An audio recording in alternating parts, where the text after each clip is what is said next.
There are moments in galactic history that forever alter the trajectory of civilizations. I, Zorn Vex, diplomatic envoy of the 13th Order, have witnessed one such moment. This is the account of how 3 humans from Earth dismantled centuries of fear with nothing more than laughter. The Grand Council Chamber of the Quantum Mist Empire stood as the pinnacle of our dominion over 7 star systems. For 300 cycles, we had ruled through a careful balance of technological supremacy and calculated intimidation.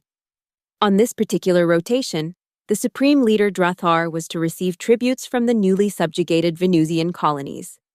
I supervised the preparations with meticulous attention. The ceremonial smoke machines billowed precisely calibrated violet mist that swirled around the obsidian pillars. The atmospheric composers had perfected a soundscape of ominous tones that resonated at frequencies scientifically proven to induce mild anxiety. The council members took their positions on elevated platforms, their ceremonial smoke helmets casting long shadows across the polished floor. Increase dread factor by 17%. I instructed the ambience technicians. And lower the temperature another 3 degrees. The Supreme Leader wants them shivering before they even speak. The technicians nodded, adjusting their controls as Commander Rex approached me, his posture rigid with alarm. Diplomatic Envoy Vex, he whispered urgently. We have a situation. An unregistered vessel has docked at Bay 7. Impossible, I replied. Our defense grid would have. It bypassed 17 security protocols. The ship is Earth-made. They call it the improbable. My inner membranes constricted. Humans. In my 3 decades of diplomatic service, I had only heard stories of these unpredictable beings from the blue planet. They had remained isolated in their solar system, seemingly content to develop their culture rather than expand their territory. The Empire had classified them as a curiosity, not a threat, perhaps our first mistake. How many? I asked, already calculating the appropriate security response. 3 representatives. They're already making their way here. Here, now, during the Supreme Ceremony? My voice rose uncharacteristically. Stop them immediately. But it was too late. The grand doors parted, and 3 humans strolled into the council chamber as casually as if entering a neighborhood establishment. The first human, tall with silver-streaked hair and an inexplicable curve to his lips, extended his hand toward me. Captain Jake Breener of Earth. Nice smoke show you've got going. Reminds me of my nephew's rock band. Needs more lasers, though. The second human, a woman with deep brown skin and intelligent eyes, surveyed the room with scholarly interest. Dr. Priyakumar, cultural anthropologist. Fascinating architectural fusion you have here. Gothic cathedral meets quantum computing. The third, a younger man with an irreverent glint in his eyes, spun slowly in place. Lieutenant Miguel Sanchez. Love what you've done with the place. The whole doom and gloom vibe really commits to the bit. I stood frozen, my protocol training failing me entirely. These humans had violated 17 security measures, ignored 23 diplomatic channels, and now stood in the heart of our empire's power center making casual observations. You will show proper deference, I finally managed, my voice echoing through the chamber. You stand in the Grand Council of the Quantum Mist Empire. Supreme Leader Drathar will arrive momentarily for the ceremony of subjugation. Captain Brenier raised an eyebrow. Subjugation? Not really our thing. We were thinking more along the lines of an alliance. Got any refreshments while we wait? Space travel makes me thirsty. Silence, I hissed, feeling the eyes of the council upon us. You will kneel when the Supreme Leader enters. You will not speak unless spoken to. You will maintain a reverent gaze downward at all times. Dr. Priyakumar smiled with unsettling warmth. That sounds unnecessarily complicated. On Earth, we typically just shake hands and make eye contact. Much more efficient for establishing trust. Trust is irrelevant. Fear is the foundation of respect, I insisted, aghast at their casual dismissal of our most sacred protocols. Lieutenant Sanchez snorted. Yeah, that's not working out so well for you guys, is it? Nice smoke helmets, by the way. Very dramatic. Before I could respond, the grand horn sounded, announcing Drathar's imminent arrival. The council members straightened, their postures becoming impossibly rigid. The smoke machines increased their output, and the ominous music swelled to its apex of dread. "Please," I whispered desperately to the humans, "for the sake of your planet, follow the protocols. Do not look directly at the Supreme Leader. Do not speak unless—" "Is this the part with the big entrance?" Captain Brenner interrupted, looking entirely too comfortable. "I love a good entrance." The central platform began to rise from the floor, surrounded by precision-timed bursts of crimson smoke. Upon it stood Supreme Leader Drathar, 7 feet of imposing authority encased in ceremonial armor adorned with the conquered emblems of fallen civilizations. His smoke helmet, 3 times larger than those of the council members, billowed with dense black vapor that concealed his features entirely. "Kneel before the Supreme Leader of the Quantum Mist Empire, conqueror of 7 systems, the inevitable shadow, Drathar," bellowed the ceremonial announcer. Every being in the chamber dropped immediately to their knees, except the 3 humans, who remained standing, looking vaguely amused.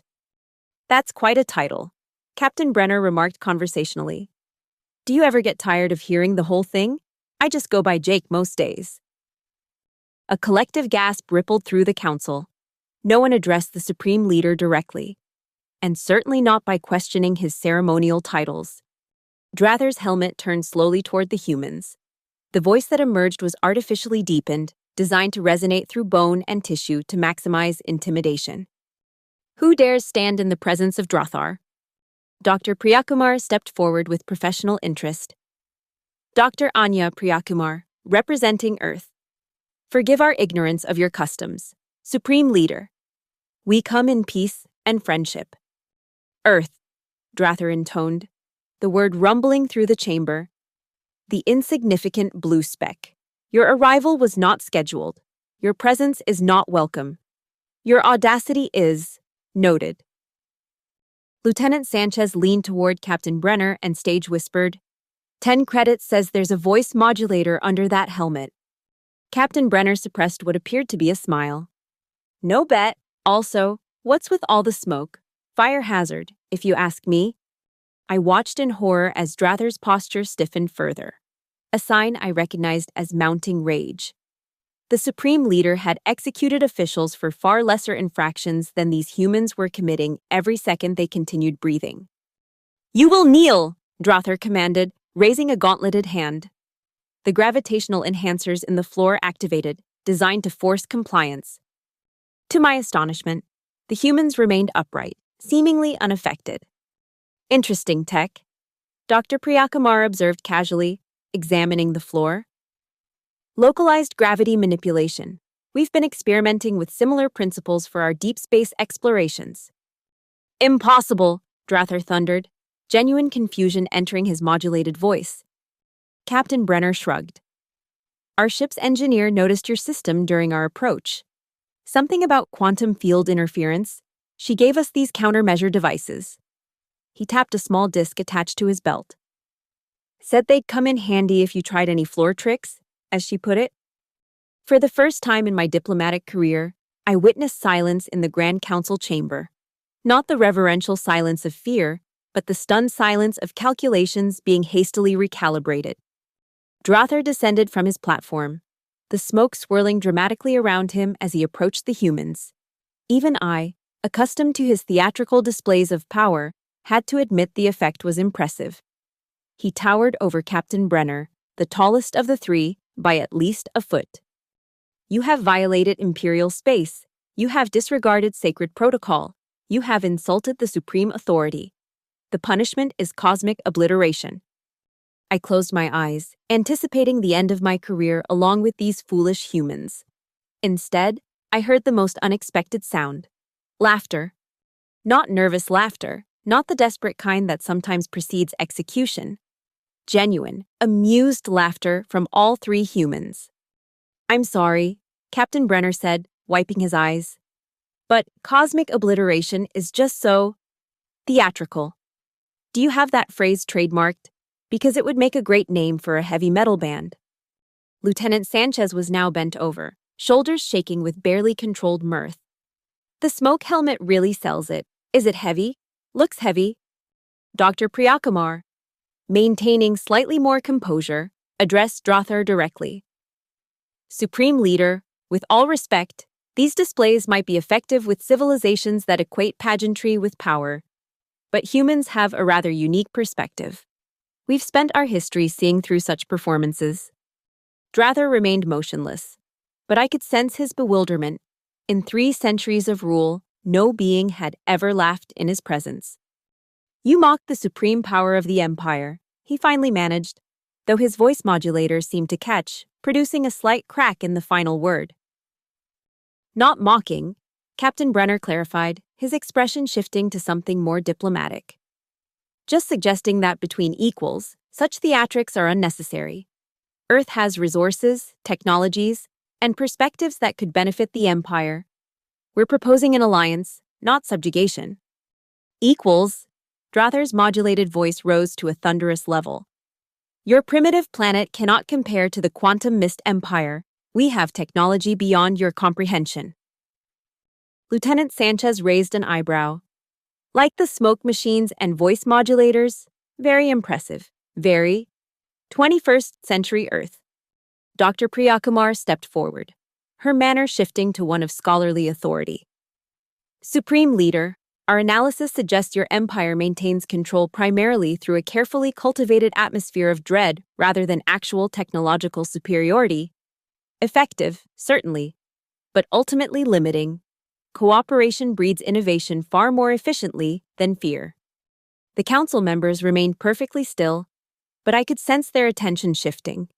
These words, spoken so plainly, articulated thoughts that had remained unspoken for centuries. Drothar's next move was crucial. The established protocol dictated immediate execution for such insolence, but these humans had already demonstrated immunity to our gravitational controls. What other countermeasures might they possess? You speak of alliance while demonstrating disrespect, Drothar said, his tone marginally less thunderous. Explain this contradiction. Captain Brenner's expression softened into something approaching sincerity. Where we come from, respect isn't demonstrated through formalized submission but through honesty. We're being honest with you, Drothar. The smoke and mirrors are impressive, but unnecessary between potential friends. Friends, Drothar repeated, the word sounding alien through his modulator. Yeah, friends, Lieutenant Sanchez confirmed, crossing his arms. You know, entities that don't threaten each other with cosmic obliteration over dinner. We bring no armies, Dr. Priyakumar added. Just 3 representatives and an invitation to imagine a different kind of relationship between our civilizations. I watched Drothar closely, recognizing the subtle shifts in his posture that indicated deep calculation. The Supreme Leader had not maintained control over 7 systems without a keen strategic mind. He was reassessing, adapting, a quality I'd witnessed only rarely in his 3-century reign. And if I refuse this invitation? Drothar asked. The theatrical boom diminished in his voice. Captain Brenner reached into his pocket, causing the council guards to tense, but he merely withdrew a small metallic device with a single button. This transmitter is linked to our ship's communication array, he explained casually. If activated, it will broadcast a detailed analysis of your empire's actual technological capabilities, rather than your perceived power, to every system within 50 light-years. My inner membranes constricted in shock.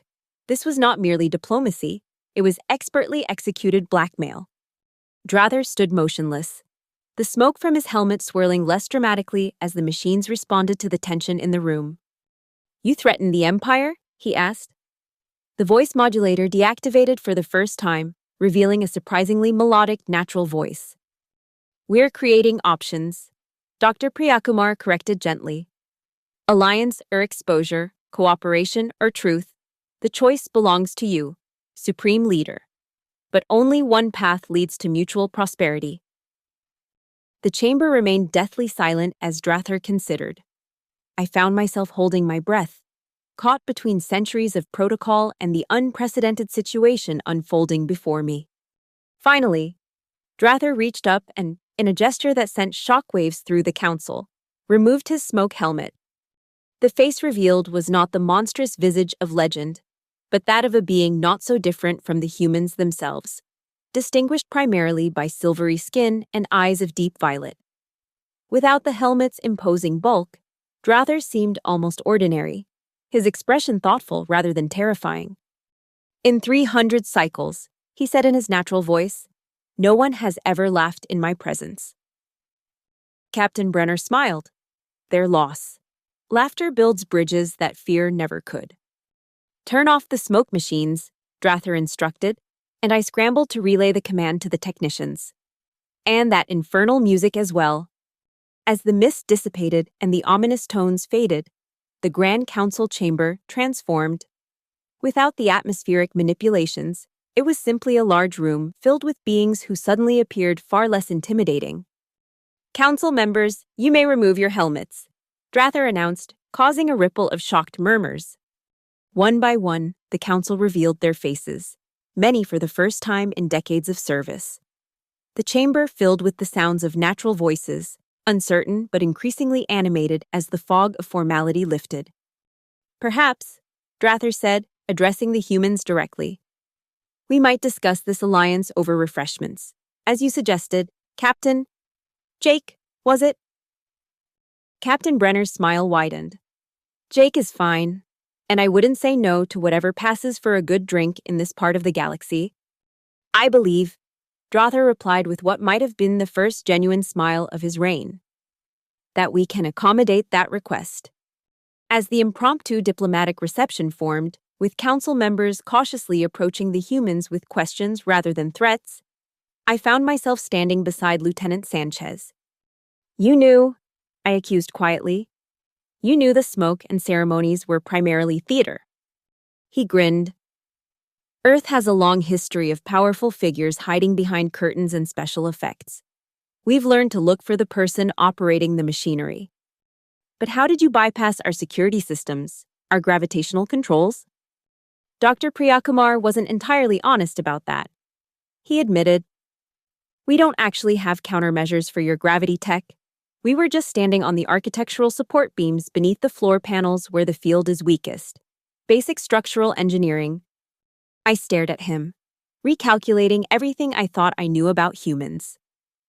"You risked cosmic obliteration based on an architectural hunch? That, and Captain Brenner's theory that anyone who needs that much smoke probably isn't as scary as they want you to think." He winked. "Sometimes the biggest bluffs hide the weakest hands." The Alliance Treaty was formalized over the following 7 rotations. The smoke machines were permanently disabled, the voice modulators recycled for entertainment purposes, and the Grand Council chamber remodeled to facilitate conversation rather than intimidation. On the final day of negotiations, as the treaty was about to be signed, Drather presented Captain Brenner with an unexpected gift, a small statue of an Earth eagle crafted from rare stellar metal. "On your planet, I understand this creature symbolizes freedom," Drather explained. "It seems appropriate to commemorate our new relationship." Captain Brenner accepted the gift with visible emotion. "In return, we bring music," he said, as Dr. Priyakumar activated a small device that filled the chamber with the smooth, improvisational notes of what they called jazz. "This music," Dr. Priyakumar explained, "celebrates individual expression within collective harmony. Each musician follows their own path while complementing the others." Like a proper alliance, Drather observed, listening intently. The signing ceremony proceeded without smoke or artificially deepened voices. Instead of kneeling, the participants sat at a round table, eye to eye, as equals. When Lieutenant Sanchez made a particularly irreverent joke about interstellar bureaucracy, even the most senior council members joined in the laughter. As I watched this unprecedented scene unfold, I reflected on how thoroughly these 3 humans had transformed our empire with nothing more powerful than their refusal to be afraid and their willingness to laugh at what others trembled before. Later, as the Earth vessel Improbable prepared to depart, I found myself on the observation deck with Captain Brenner. "Your visit has changed everything," I told him. In 3 centuries, no one dared to question the protocols of fear. He looked out at the stars, his expression thoughtful. Fear only works when everyone agrees to play along. One person laughing breaks the spell for everyone. Will you return? I asked, surprised by how much I hoped the answer would be affirmative.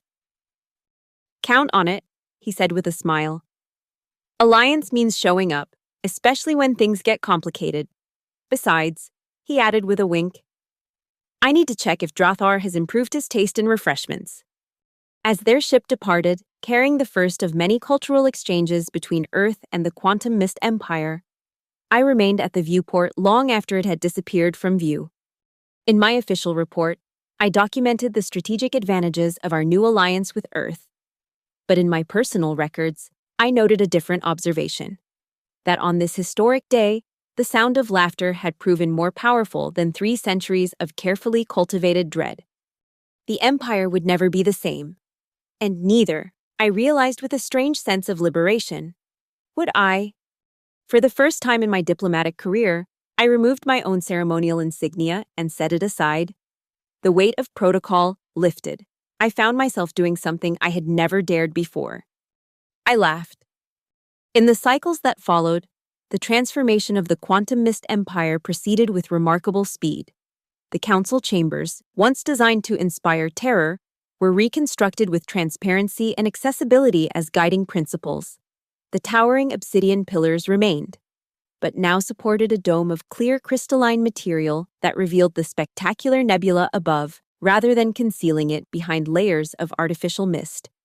Supreme Leader Drothar, in perhaps the most surprising development, became an enthusiastic student of Earth culture. He particularly developed an affinity for what humans called stand-up comedy, the ritualized practice of one person making an audience laugh through observations and storytelling. The concept that one might deliberately invite laughter rather than suppress it fascinated him endlessly. I have ruled through fear for 3 centuries, he confided to me during one of our newly established informal briefings. Yet these humans accomplished more with laughter in 7 days than I achieved with intimidation in 300 cycles. They are unique. I agreed, still adjusting to speaking with Drothar as a person, rather than a godlike entity. Not unique, he corrected thoughtfully. Simply unconstrained by our assumptions. How many other civilizations might have approached us differently, had we not surrounded ourselves with smoke and dread? This question prompted a comprehensive review of our diplomatic archives, revealing a disturbing pattern. 17 potential alliances had been converted to subjugations over the centuries. Often when visiting dignitaries responded to our intimidation tactics with the expected fear. What might have been mutually beneficial relationships had instead become resource-draining occupations requiring constant military presence. 6 months after the humans' departure, a new Earth vessel arrived, the Prosperous, a diplomatic ship bringing a delegation of 50 representatives from various Earth disciplines, scientists, artists, philosophers, engineers, and even what they called comedians, specialists in the art of provoking laughter. Dr. Priyakumar returned with them, now appointed as Earth's official ambassador to the Quantum Mist Empire. During her credential presentation ceremony, conducted without smoke machines or ominous music, she presented Drothar with a small device containing thousands of Earth literary works. Stories shape understanding, she explained. These narratives represent how we have imagined encounters with beings beyond our world for centuries. Drothar received the gift with genuine interest. And did any of your storytellers predict that your first galactic diplomatic success would be achieved through laughter? Surprisingly many, she replied with a smile. Humor has always been humanity's secret weapon against fear. The cultural exchange flowed in both directions. Council historians shared the true origin of the empire, not the mythologized version taught for centuries, but the authentic account of how a coalition of mining colonies had united for mutual protection, gradually becoming the very power they had initially feared. Many younger council members found this revelation liberating, while some of the elders struggled with the dismantling of traditions they had upheld their entire lives. I found myself increasingly in the company of the human delegation, particularly drawn to their informal gatherings where conversation flowed without hierarchical constraints. During one such evening, a human comedian performed what they called a roast of quantum mistraditions, gently mocking our former obsession with intimidation tactics. 7 smoke machines, 3 voice modulators, and a helmet the size of a small moon. She observed to uproarious laughter. And all to convince people you're scarier than you actually are. On Earth, we just call that high school. To my amazement, Drather himself laughed loudest of all. The being who had once executed subordinates for the slightest facial expression now freely displayed emotions ranging from amusement to thoughtful contemplation. Your people have a saying, he told me later. Laughter is the best medicine. I believe it may also be the best diplomacy. The alliance flourished beyond all expectations. Earth's innovative approaches to technology, unburdened by the Empire's traditional hierarchies, accelerated research and development across multiple fields. The Empire's extensive star charts and resource management systems helped Earth expand its presence beyond the solar system with minimal ecological disruption. Yet the most profound changes were cultural. Throughout the 7 systems, citizens began questioning traditions of intimidation that had seemed immutable for generations. On planets where governors had emulated the supreme leader's former style, populaces now demanded transparency and dialogue rather than theatrical displays of power. One planetary governor, attempting to suppress such demands through traditional means, found himself the subject of something humans called memes. Humorous images and phrases that spread exponentially through communication networks. His attempts at intimidation, once fearsome, became widely ridiculed. Within weeks, he resigned, replaced by a council committed to the new approach. Laughter, Dr. Priyakumar explained during a symposium on cultural exchange, serves an evolutionary purpose for humans. It bonds communities, releases tension, and, perhaps most importantly, punctures pretension. When we laugh at power, we remind ourselves and others that authority is granted, not inherent. This concept revolutionized governance throughout the empire. Ceremonies designed to maintain distance between rulers and citizens were replaced with forums for direct dialogue. The elaborate costumes and artificial voice enhancements once used by officials became exhibits in historical museums, viewed with a mixture of amusement and disbelief by younger generations. Captain Brenner returned a year after the initial contact, now commanding a joint human-empire exploration vessel. The crew, a deliberately equal mix of humans and beings from throughout the 7 systems, had been mapping uncharted regions beyond the Empire's former boundaries. We've encountered 3 new civilizations, he reported during a public briefing that would have been unthinkably transparent in the pre-Alliance era. All initially wary, all ultimately receptive once we established that we came as explorers rather than conquerors.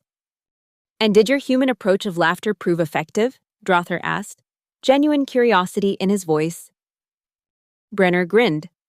Let's just say that smoke machines and voice modulators have become something of an interstellar joke. Word travels, even between unconnected systems. Lieutenant Sanchez, who had remained on Earth during the initial exchanges, joined the 3rd diplomatic mission. He had been promoted to commander and specialized in what humans called cultural intelligence, the art of understanding and adapting to diverse social systems. Your empire's transformation has become a case study at our diplomatic academy, he told me during a tour of the newly redesigned council facilities. From intimidation to collaboration in less than 2 years, it's unprecedented. We had a good teacher, I acknowledged. Fear controlled behavior but strangled innovation. Laughter, it seems, does the opposite. The most visible symbol of this transformation came during the 2nd anniversary celebration of the Alliance, where once the Grand Council chamber had been accessible only to the highest-ranking officials.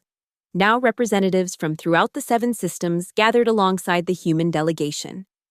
The event was transmitted across all Imperial communications networks, allowing citizens everywhere to witness the proceedings. Drother, dressed not in imposing ceremonial armor, but in simple diplomatic attire, addressed the assembled representatives without artificial enhancement to his voice.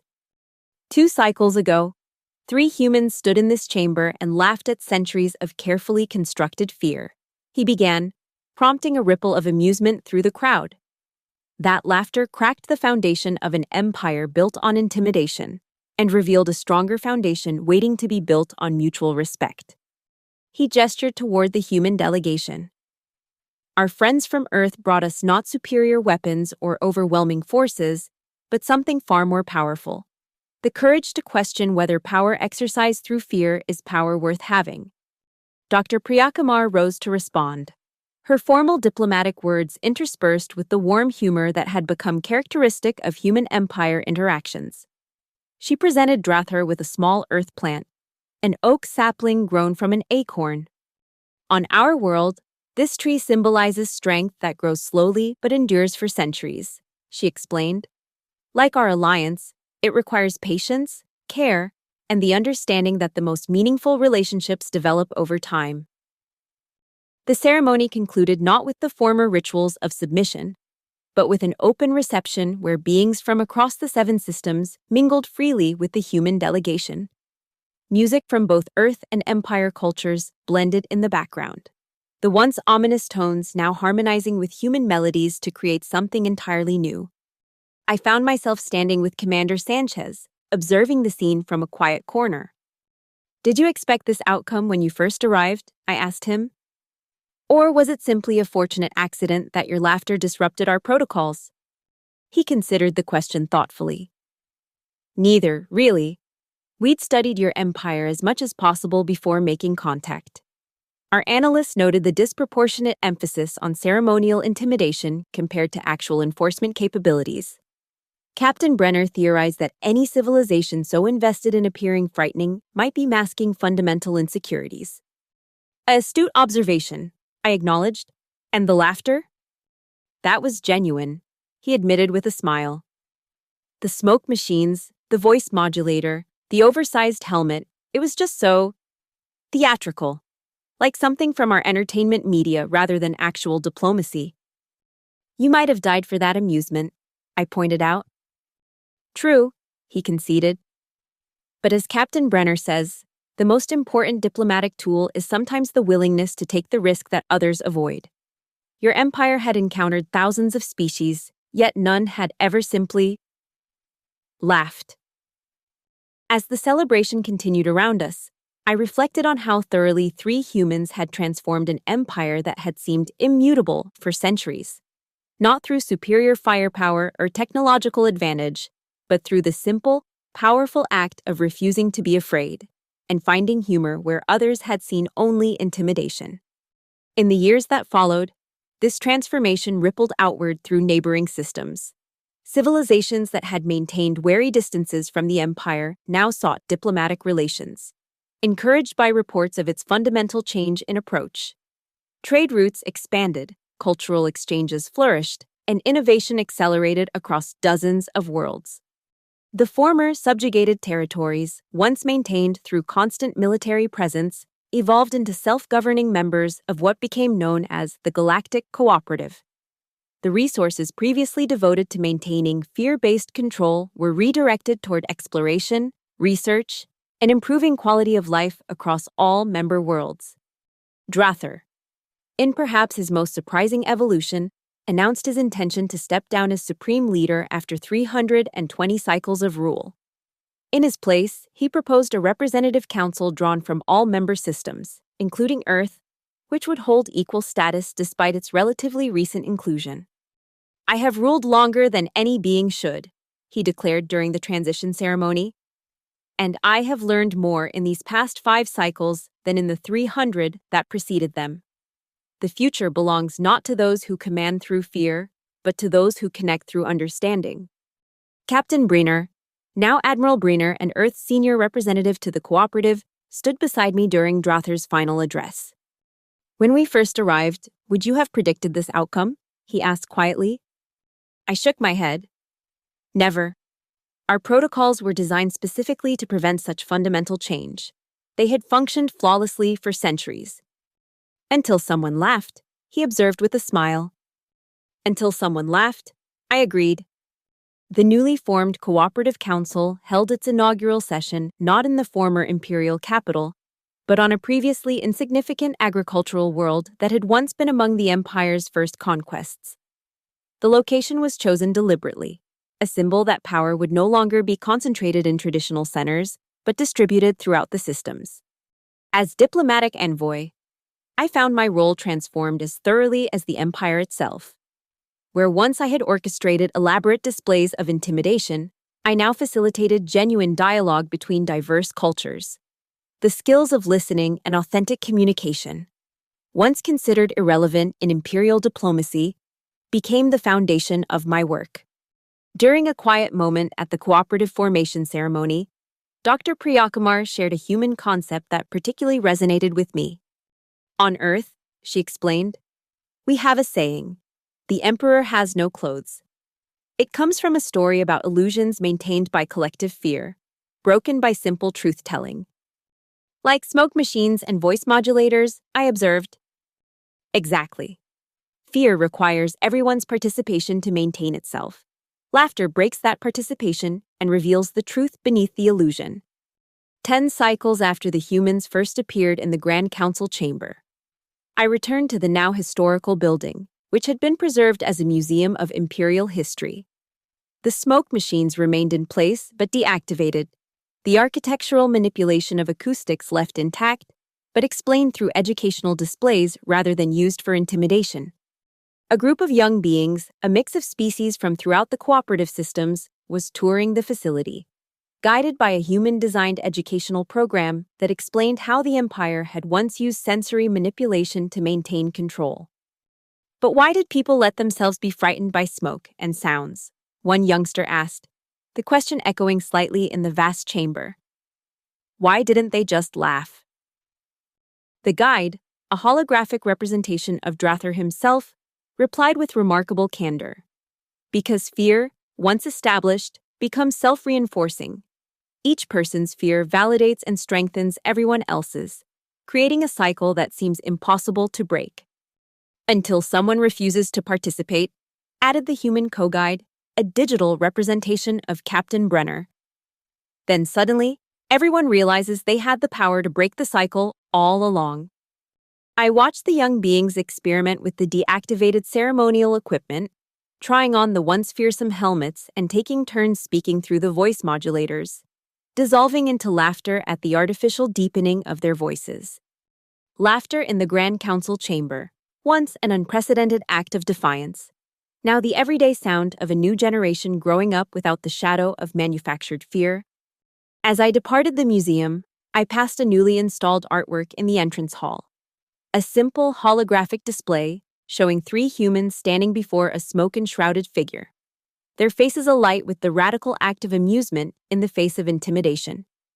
The inscription beneath it read, "The day laughter changed an empire." I smiled, remembering the shock, the disbelief, and ultimately the liberation of that moment. The humans had not brought superior weapons or overwhelming technology. They had brought something far more powerful, the contagious courage to question whether the fears that governed us were ever truly necessary. And in doing so, they had taught an empire spanning 7 systems the most important diplomatic lesson of all, that sometimes the most revolutionary act is simply to laugh at what others insist you should fear.